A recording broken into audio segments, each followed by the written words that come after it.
Hello everyone, your average Aquarius here with another video, and I'm going to be showing you all of my fish and my beautiful landscape over here.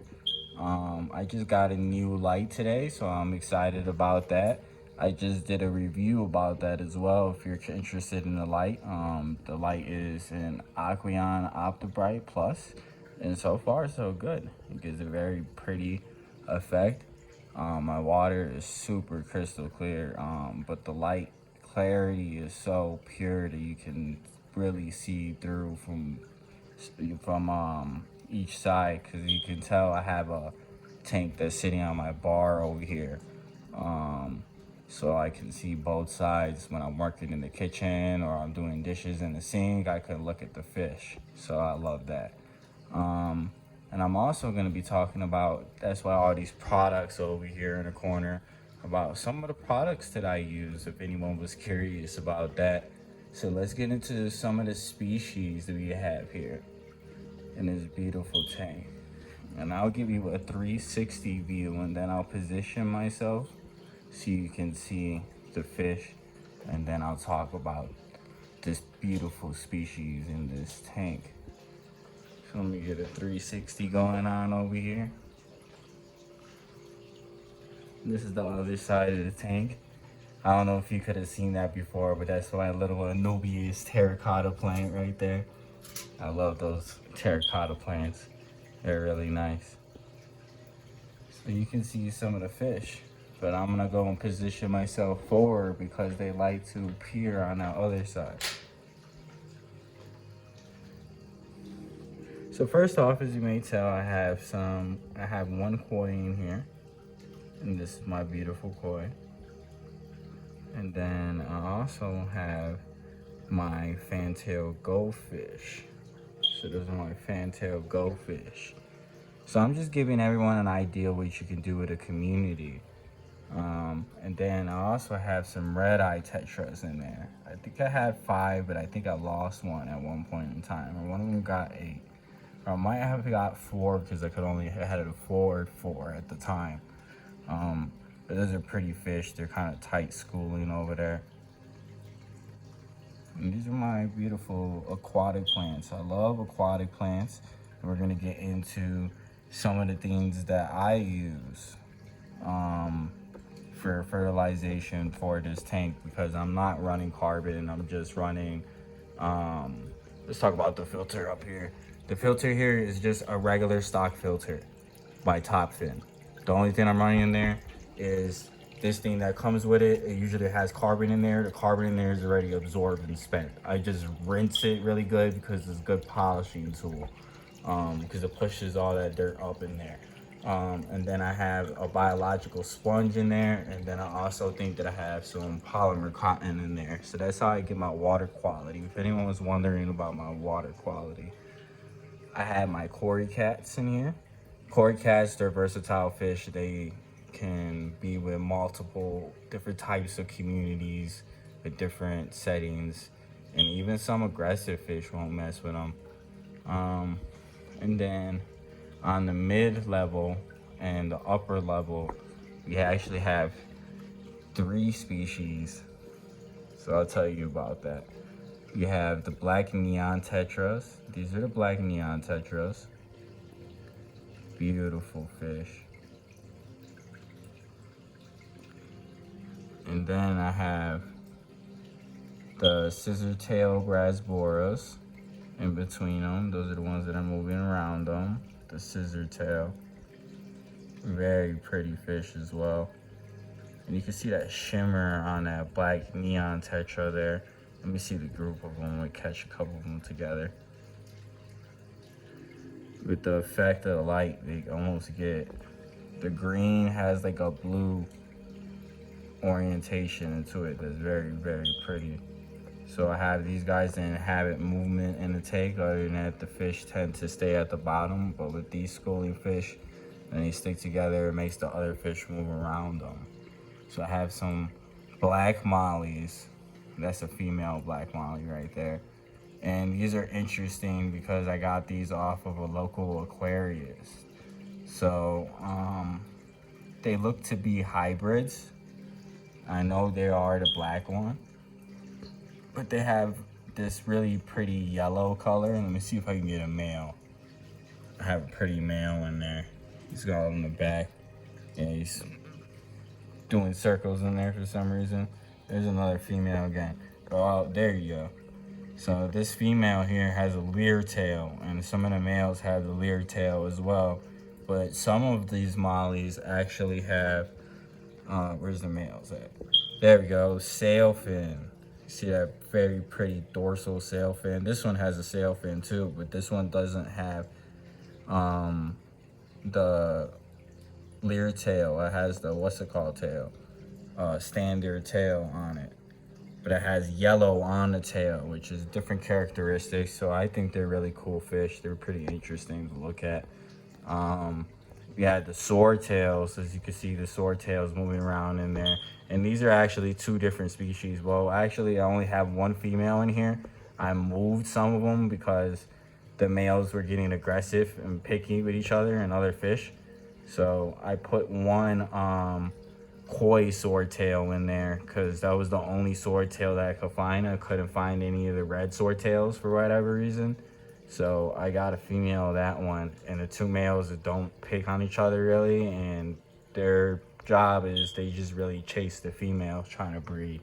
So hopefully I get some spawn from that, because when I got those, the local Aquarius I got those mollies from, I also got from the same person, and I think, if I can remember, I think I got all males.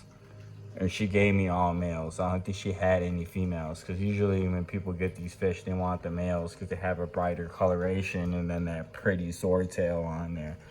Thus the name swordtails. So what else we have in here? Yeah, that's pretty much it.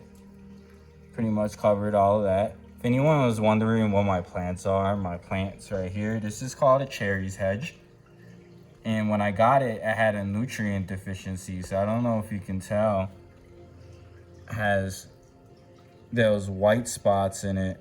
That white pigmentation is not a natural white pigmentation. Usually what it means is that your light is too overpowering or it's lacking a resource. But as soon as you see the tips on them, you're starting to get that bright green coloration. This one has like a little bit of green coming into it as well on these different leaves. That one's super pale white in that one, but it's starting to gain its coloration. So I'm thinking that it was lacking some type of resource. So since when I bought it, it's been healthy and it's been doing well, and it's always been healthy. But I think the pigmentation of it's supposed to be that green color. It can get this reddish color as well too. This reddish brown color, but not that pale white coloration in there. So that's interesting to talk about. If you're lacking resources, how would you know? If you dose it and you see differences in your plants, that's a good indication. In my little Goldie. And then this is the mermaid's weed. Mermaid's weed is a pretty plant. Then I also have in here, I don't know what this one is called. I think it's some type of anacaris, but I could be wrong. And then the stem plant, that's just a random stem plant I forgot where I got from or how it ended up in my tank. So it's a mystery plant. It's some type of stem plant. It's not looking good anyways, but I planted it inside of this anacaris, I believe it is, to see what it does. Then we have this pretty red plants in there. Those pretty red plants. Let me see if I can get another view of that one too. These pretty red plants are, I think they're called, I did forget the name. Hold on, let's see, I'm gonna cheat for that one. That one is the Roseafolia, which is a pretty plant. I guess that red coloration is unusual. And then the Amazon swords. So let's talk about some of the products that I use. So one of them is gonna be obviously the water conditioner. You use whatever water conditioner you want, whatever one works for you. The one that I found that I like the best is Aqua Safe Plus, the Tetra. I like it because it has the protective slime coat on there, and it has minerals in there that in the water, and it's also easy with this cap to pour. So let me get that out of the way, get into some of the more important stuff. So I got the Hikari, my bad, I don't know why I stuttered, Hikari algae wafers. Aquarium algae wafers I use for my pleco, my bristle nose pleco. Obviously, there's not a lot of algae in my tank really, and that's blackbeard algae. It looks pretty on the rocks, you know, but fish don't really eat it. They'll pick at it though. So, and then we also have fluval bug bites, but this is the color enhancing formula. I've tried other ones. The best one that I think is this one. And then they have another one that is amazing. That one is a flake food. It's called Fluval Bug Bites Spirulina Flake.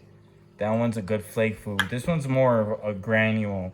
And the reason why I use this food and all the foods I'm using is because the products. So let me open this up real quick. And the ingredients, because I forgot some of the ingredients that it has in there, but it doesn't have any preservatives or any chemicals in it. The only thing it really has is black soldier fly larvae, salmon, and fish protein, shrimp meal, and potato, and then that's it. Then it has a couple binders that have, you know, vitamins and minerals like calcium iodide, copper sulfate, vitamin A supplement, and stuff like that. But when you get fish foods, if it's a cheap fish food, it usually has more filler than it has the main ingredient, which is bad. But also, it usually has fish meal, and fish meal is cheap because fish meal is like the cheap stuff when you take the leftover products of fish and you take it and you burn it and it turns into an ash, and then they take that and then they use it into the food. So that's what gives a percentage of the ash too, and that doesn't really have any of the nutrients. Think about it being overcooked. You know, you're burning a lot of the nutrients than what it would be if it was like whole salmon or shrimp. So we got the omega-1 marine bites. This one is obviously good for fresh water as well. The ingredients in it is salmon, whole herring, wheat. There we go, censor it. Herring oil, kelp, garlic powder, spirulina, citric acid, and then I'm not going to go over all those other stuff. Marigold extract, which is interesting as well as the niacin. That sounds like it's really good for your fish. Vitamin B12 supplement, it looks like too. I'll have to see what that is right there. Ask the whatever that thing is. So, but it's really good food though. Smells really good. Fish go over it, crazy over it. Then I have the cichlid gold. I don't use the cichlid gold in this tank, but I use the cichlid gold in my pond. I'm gonna be doing a separate video on my pond, maybe a whole video on a tour of my fish room. But cichlid gold is a really good product. I like cichlid gold. They don't really list the types of ingredients. I mean, you can look into it, but I mean, it's Hikari. I've got really good coloration, really good growth for my cichlids on this and my goldfish actually. So that's good. Brine shrimp. Then we got Hikari brine shrimp. This is the bioencapsulated multivitamin one. It's freeze dried. This one is a really good food as well. Hikari, you know, take it, leave it. It's like $14 this thing. Maybe less than that, a little bit less than that. But it's overall a really good product. It smells really good. The fish go crazy over it, and it's whole brine shrimp that falls apart in the water column. Very sweet food. I like it. It's honestly really, really good food. And all these foods, to think about it, all these 3 foods right here that I picked, all 4 and all 5. How many I have in here in total? I can't count. All these that I went over them, they don't really follow the water. They stick together and they don't produce powdery substance or like clouding your water or nasty stuff. And for the most part, fish that eat, well, this one, you know, this is cichlids. Your fish may not eat it and may eat it, but for the cichlids, they do eat it. So, all these foods here, they really are good at keeping together in your water column and not polluting your water and making it really nasty and giving you a problem over time. So I'm gonna have to turn around and go and grab some of the stuff that I need for my fertilizer and stuff. But this is the medicine that I use. It's a Pimifix. So it treats fungal infections. I use the Pimifix in a combination with the Melifix, but I don't have any diseases. But I do have it just in case, and I have experience treating diseases in fish. So that's not a problem. So I would say Melifix, Pimifix, and aquarium salt is what I use for my medications for general. That for parasites, you would get into something like I think it's called General Cure. Aquarium Co-op recommends it. Everyone knows who Aquarium Co-op and who Corey is. If you don't know who Aquarium Co-op is, go to aquariumcoop.com or look him up on YouTube. Cool guy. Yeah, so he uses the General Cure by API, and I've used it for, I had like some type of endothermic parasite on one of my fishes at one point in time in my pond. I was trying to figure out how to do it, and I couldn't cure it with anything except that. So I recommend some of that. And then for my fertilizers, very, very simple. Well, let me go around real quick. Let's go around. Here it is. Oh, cool. Perfect. Everything all together. Left it back here. All right, let me position it. You don't have to use a user optional. I'll be explaining those. So I use Fluval Grow Plus. Fluval Grow Plus is going to give you your micronutrients. It gives the plants a really good green coloration as well. For your red plants, a really good red coloration because of that iron. And you can see it almost immediately when you put your plants in there. So we're going to go over the ingredients. The ingredients is nitrogen. You got your phosphates, your potassium, boron, copper, chelated copper, chelated iron, magnesium, chelated magnesium, zinc, chelated zinc. All right. Chelated just means that it's easily absorbed into the water column. So that's all that means in the macronutrients. And then I use this in combination. And like I said, this one's optional. But the reason why I use this is because this in itself, it's good. It has good nutrients, but it's lacking certain nutrients. And we need, obviously, a combination of all the nutrients if you want to see really good growth and really good coloration in your plants. So strive to do that. This is for nano reefs. Like I said, it's marine. I mean, people wouldn't really look at it, but it's safe for your aquarium. And all it is, if you can go in the ingredients, salts of calcium. Now, that's not really going to mess up your fish unless you had one, like a fish that's not really salt tolerant. Like, what's a good one? Like a discus or something like that. So salts of calcium, magnesium, potassium, strontium, rubidium, iron, zinc, magnesium, nickel, cobalt, cesium, chromium. So that's why I use this. And then it has trace minerals in there, some minerals in the water, which is really good and healthy for the fish. So it has like ingredients that it didn't have in the other one, like salts of calcium. We had magnesium and potassium, but it didn't have strontium, rubidium, iron, zinc, magnesium, nickel, cobalt, cesium, or chromium. So that's why I use that one in combination with it. And then this one here, all this is a pH balancer because this one raises up your pH, I think. But this one, what it does is it evens it out and it makes your pH neutral. Proper ratios and balance them with a buffer to increase alkalinity and maintain a stable pH. So that's what it does. It has salts of carbonate, bicarbonate, sulfate, tetraborate, and I looked up tetraborate, and tetraborate is actually a necessary chemical. What it does is that allows the plant to be able to suck up nitrogen, and that has something to do with the nitrogen process and how plants absorb those nutrients. And then has iodide and some other trace minerals in there. So I don't know what that means, but it's doing really good here in this fish tank.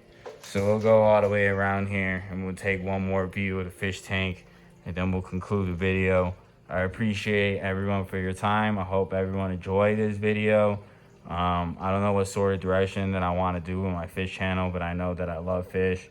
And the reason why I do this is to be able to share the trade with everyone and some of the interesting things about fish room. So this will conclude the video, and everyone have a fantastic day. This has been your average aquariumist. Peace.